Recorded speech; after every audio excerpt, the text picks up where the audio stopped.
اعوذ باللہ من الشیطان اللعین الرجیم بسم اللہ الرحمن الرحیم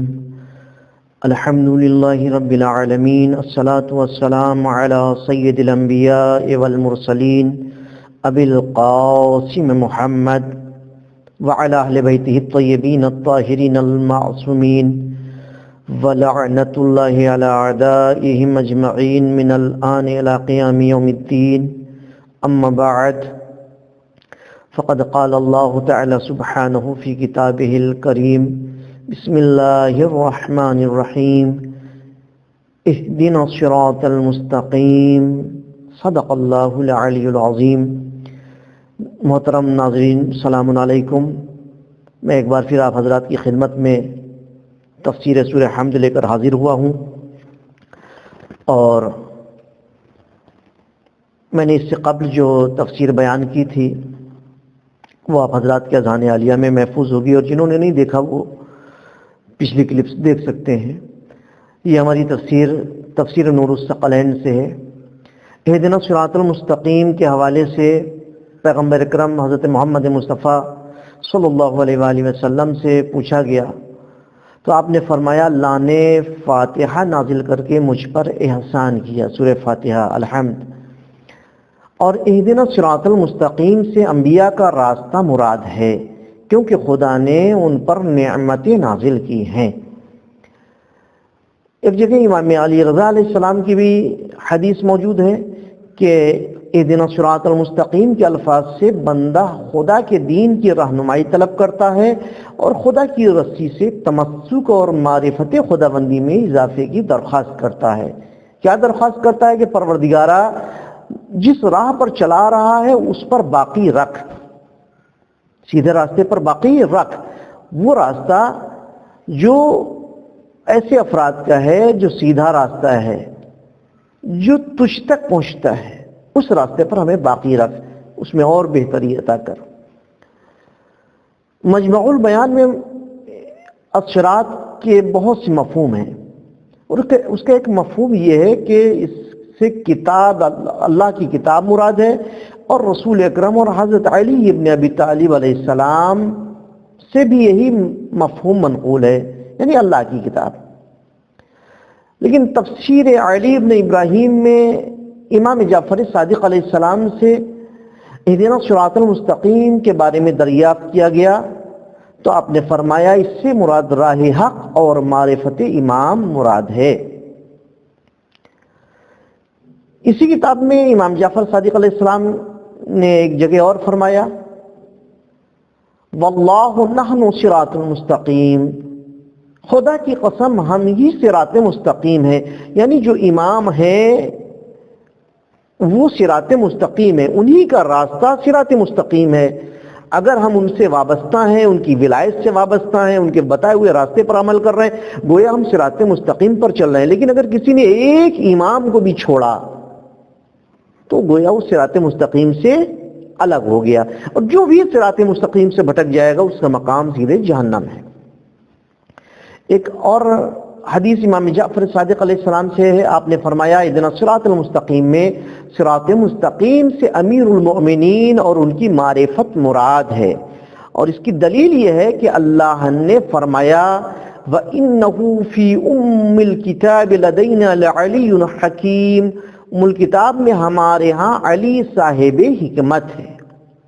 اور ام الکتاب سورہ فاتحہ ہے، اور سورہ فاتحہ میں اہدنا الصراط المستقیم سے مراد امیر المؤمنین ہے۔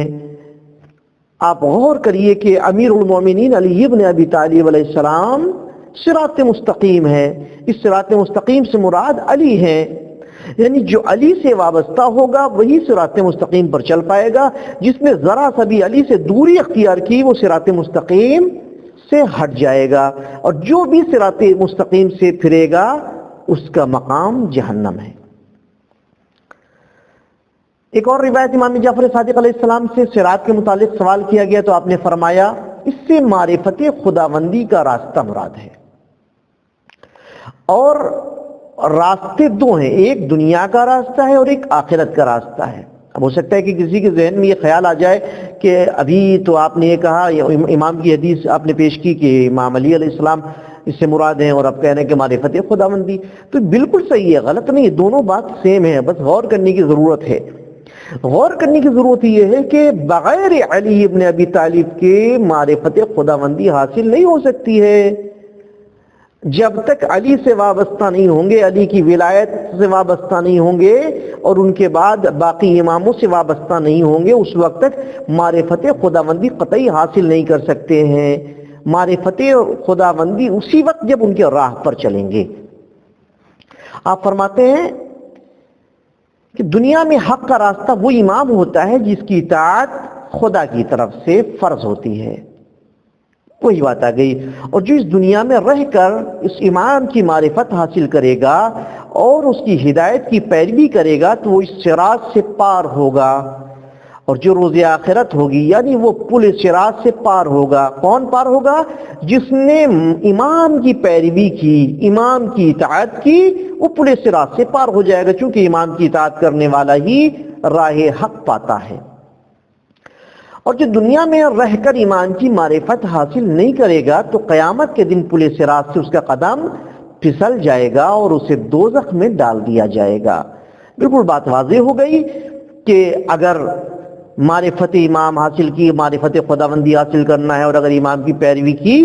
تو ہم یقیناً پل صراط سے گزر جائیں گے، اور اگر امام کی پیروی نہیں کی تو ہم نہیں گزر سکتے، چونکہ معرفت خداوندی حاصل نہیں ہو پائے گی۔ تفسیر علی ابن ابراہیم میں مذکور ہے کہ امام جعفر صادق علیہ السلام نے پل صراط کے متعلق فرمایا کہ اس کی چڑھائی 1000 سال کی ہوگی، اور اس کی اترائی 1000 سال کی ہوگی،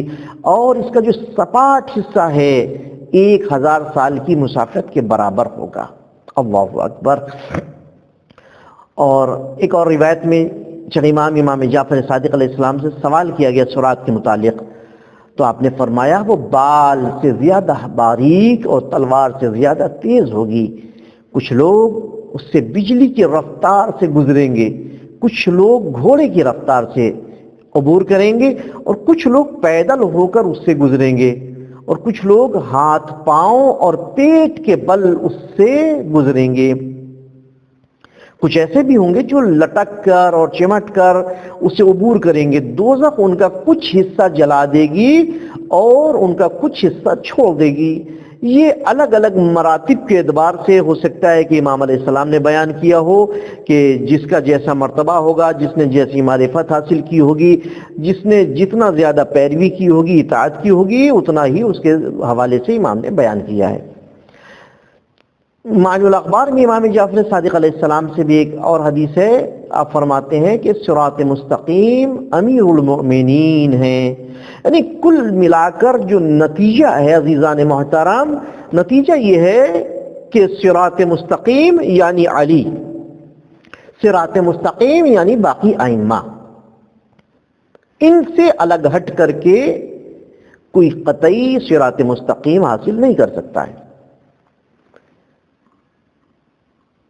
معنی الاخبار میں حضرت علی سے منقول ہے کہ آپ نے اہدنا الصراط المستقیم کی تفسیر کی،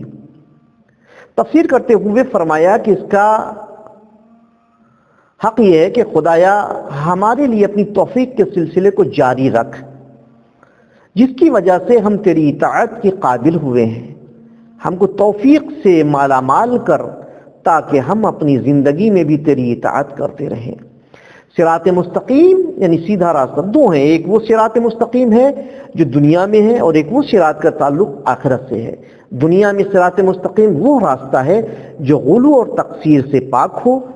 اور بالکل سیدھا ہو اور باطل کی طرف ذرہ برابر بھی مائل نہ ہو، اور آخرت کا صراط مستقیم اہل ایمان کا وہ راستہ ہے